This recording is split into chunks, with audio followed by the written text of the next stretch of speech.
If you have been studying stock investing for a while, you've probably heard of fundamental analysis doesn't work, valuation doesn't work, the market doesn't care about fundamentals. Why is that? And that's what this video is about. And we're going to use an example, PayPal. And we're going to talk about why doesn't it work? How do you use fundamental analysis? And what you should do about it as an investor. So, hi, my name is Eric, and I finally got the time to record this video as I promised you in the last one, Cash is King. And I actually have two additional videos planned. One is the 6 investing styles you must know about as a beginner. And the other video is 6 costly lessons on market crash. So if you want to watch those videos, then make sure you click subscribe and I'll notify you when it gets released. So let's go back to the whole fundamental analysis question. So I actually come across this when I talk to a lot of investors, is that fundamental analysis doesn't work, or it is too complicated and I couldn't make it work, and the market just doesn't care. Now this is quite interesting because I recently came across a CFA video on YouTube on valuations of PayPal. So CFA is Chartered Financial Analysts, and they are usually hedge fund managers or just analyzing different companies, and some of them have YouTube channels. So usually they are pretty good, so I would suggest you to check them out. Now, this video I came across analyzed PayPal's user growth, revenue growth, net income growth, earnings per share growth over the next 10 years. So it's very typical discounted cash flow stuff because at the end of 10 years, which is 2031, they assume a 3.5% growth rate in free cash flow and then work backwards to calculate how much PayPal should be worth. And the answer is $660. So you might be wondering, wow, that is actually a very high number. You know, right now, PayPal is $125 as we speak. In fact, today it actually dropped another $4, so we're at $121. Using the traditional methods of valuation, discounted cash flow, basically estimating the amount of money PayPal will bring in every single year going forward and then bringing it back, says that it should be worth $660. So why is there such a big difference? And I think understanding the difference is the key to understanding why people think fundamental analysis doesn't work. So first, when you think about fundamental analysis in the more CFA and traditional sense, it's all about calculating how much in terms of dollar value the stock is worth. So if you think about how the valuation model is built based on each year's net income, well, you're going to be projecting that it will increase over time. And because your underlying factors like revenue, active user base, net income are all increasing, eventually your stock price will just be this kind of uptrend that you're projecting. Now, of course, unless the business is failing, then it will be a downtrend in terms of the valuation you're projecting. Now, when you arrive at the final number, 660, it doesn't mean the stock will get there right away. In fact, there's a lot of other factors you need to consider in the short term that might impact a stock like PayPal. So if you are not familiar with PayPal, PayPal is obviously a big blue chip company. It is one of the big technology companies, not as famous as Facebook, but it is up there. So if you look at the macro environment, right now there's a technology correction after COVID. So a lot of companies like Netflix dropped 20-something% after earnings, Facebook dropped 20-something% after earnings, and PayPal here dropped 20-something% after earnings as well, are being targeted as a sector. So even if you look at S&P 500 right now, it's actually not going up. So there is actually a giant macro environment impact on these specific tech stocks, which is putting downward pressure on them and making it very difficult for them to go up. So that is number one. Number two, a lot of big tech companies are giving back all of their COVID gains. Now, this is actually a very important observation because this cycle has actually happened last year.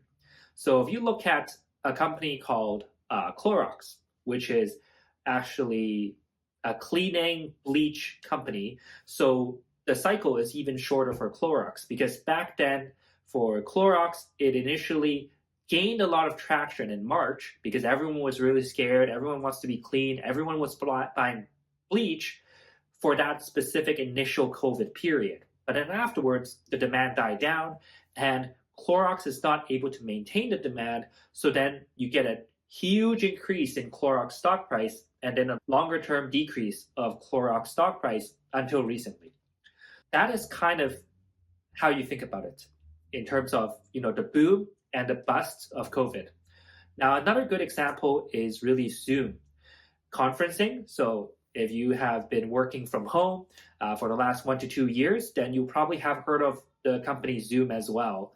And initially, it gained a lot of traction because of COVID. It was in the right place at the right time, offering the right technology, and the stock price went crazy.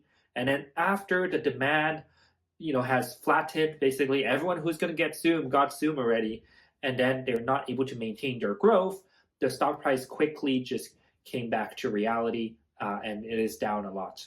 Another example I can think of is Peloton, which is actually a bike company where they sell you a subscription on a bike that you can just ride at home. It's like an exercising bike.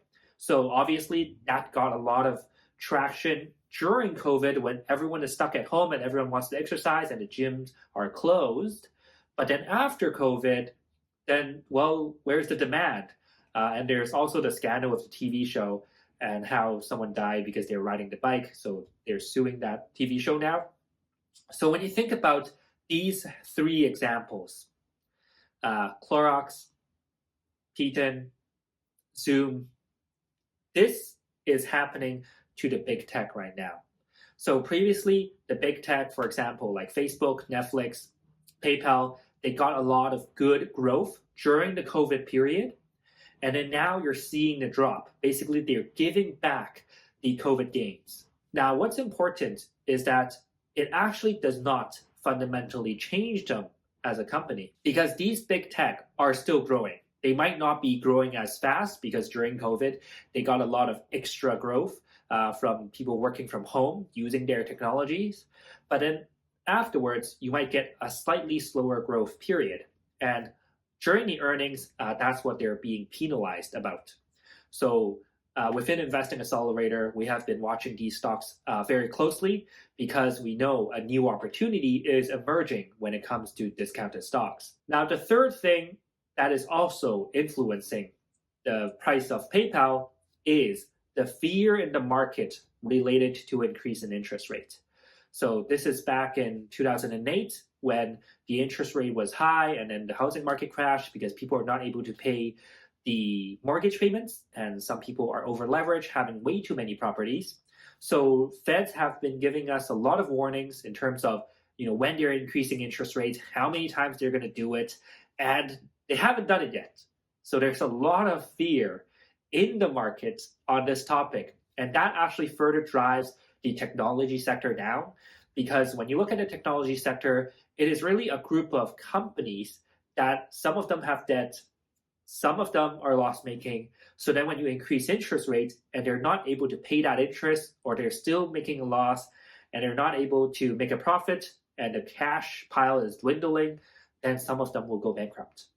So that is really the concern from the investors or Wall Street side.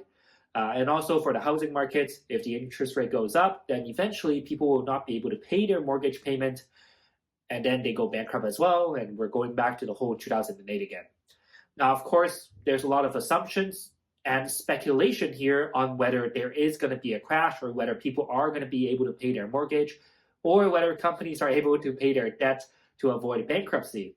But what's important to understand is the fear is there. Until the interest rate is actually increased and people realize, hey, maybe it's not so bad, fear is driving down the price for now. So even though PayPal is such a strong company, it doesn't have a lot of debt and is able to make a profit, so they should be able to pay off the interest rate anyways. There's still that fear that is driving down the stock price. So what am I trying to say here? By understanding valuations, the traditional CFA discounted cash flow method to investing is indeed important. But I wouldn't get too fixated on a specific price, whether that is 660, whether that is 500 in 10 years, whether that is 400 in 10 years. It doesn't really matter because a lot of factors will change.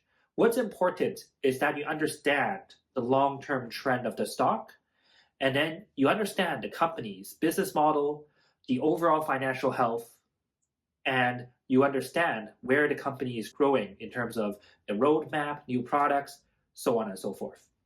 And if you do that, then most of the time, you're going to be in the right side of the investment. And the only thing will be some short-term events that are impacting the stock price, which then comes down to your timing. So here is another important observation that you need to make is when you are learning fundamental analysis, it gives you the general direction of the company in terms of stock price and the company itself, of course, but it doesn't tell you the time to buy or sell the stock.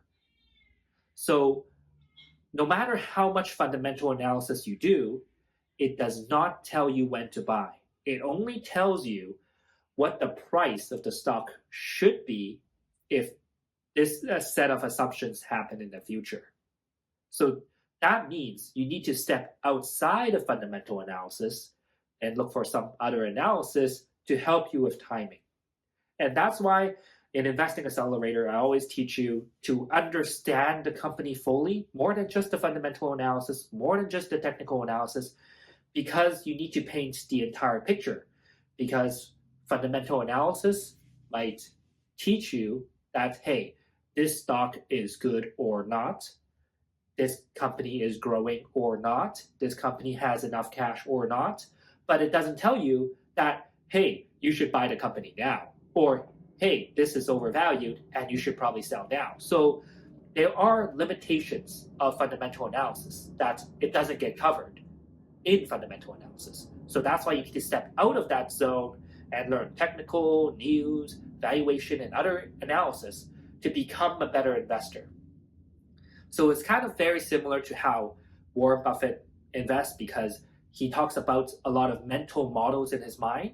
So when he's learning about different fields as an investor, to him, it's not about going very, very in depth into that specific field, but to have a couple of working models so that he can interpret, how would these people invest or react? How would these people invest and react? How would these people invest and react? So that's why you need a collection of many little models over time to basically become a better investor. For example, he has a mental model for psychology in the market.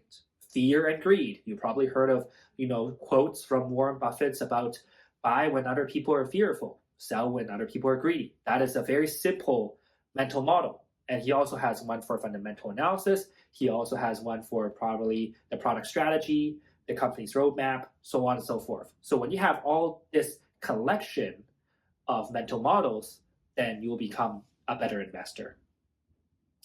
So PayPal has been going down for the last 8 months.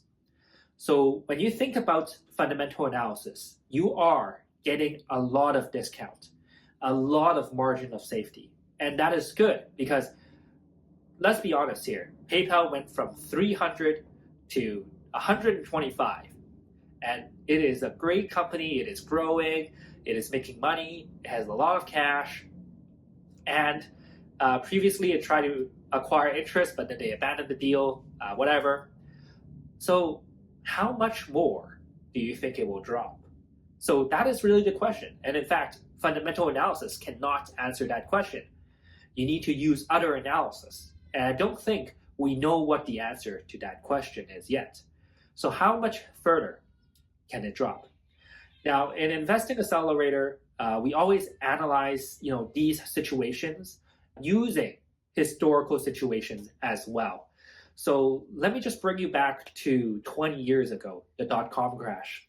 So I was doing some study over the dot-com crash, and I was just looking at a couple of big technology companies to get a feel of what would happen if the dot-com crash happens again. Now, a lot of people say, well, it's not the dot-com crash because it's not the dot-com crash or whatever. But the truth is, all the technology companies are crashing, so technically it is a dot-com crash, more or less. So if you analyze the big technology companies back in 2000, like Apple, Amazon, or whatnot, they actually dropped 50 to 80% from the high. When you think about the potential of dropping 50 to 80% from the 2000 high, and if you look at PayPal, then that's where you can kind of gauge yourself on when to enter back. Now, there's also another thing you need to consider is that back in 2000, there was a lot of hype. People are investing in companies, just thinking about the name like pets.com without actually any results or whatnot. So in 2021, we have COVID. And there's one factor that exists in 2021, but didn't exist back in 2000, was that Feds printed a lot of money. So I think if you consider, the percentage decrease from 2000 dot-com crash versus 2021, that is probably the only factor that I think will have a significant impact on how much PayPal can drop. So far, in my mind, I'm looking at 50 to 80% when the price will start stabilizing. But it can be more because I think if you look at the chart and you look at ever since COVID, the increase for PayPal is really abnormal. So then it means that they're giving up all of the COVID gains. And the question is whether they'll go even further than that. And I think for that part, we'll have to wait and see. So in Investing Accelerator, we analyze stocks on a weekly basis.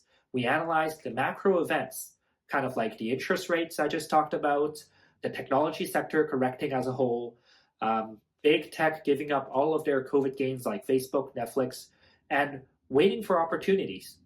And this is really the second part of the program called Weekly Coaching Call, where we analyze stocks and kind of share ideas on what we think will happen to the market.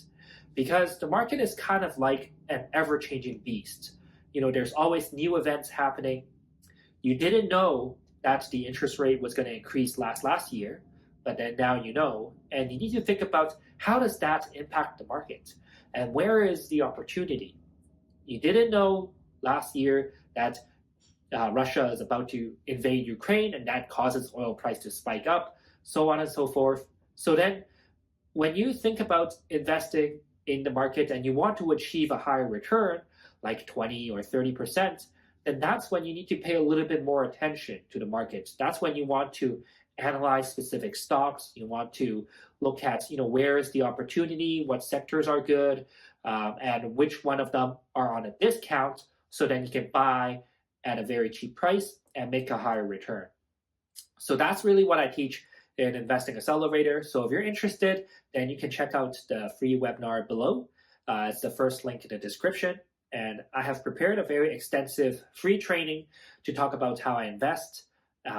So it also includes some technical analysis and also some examples on how I analyzed stock in the past. So then you will definitely get a lot of value out of it. So if you haven't subscribed, then make sure you hit the subscribe button, because the next two videos I'm going to release are the 6 investing styles.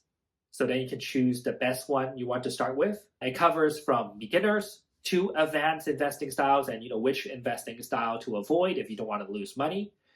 The second video is the 6 lessons on market crash. And these are really costly lessons that I learned over time for the last 6-7 years managing my own portfolio. So you definitely want to check that out as well.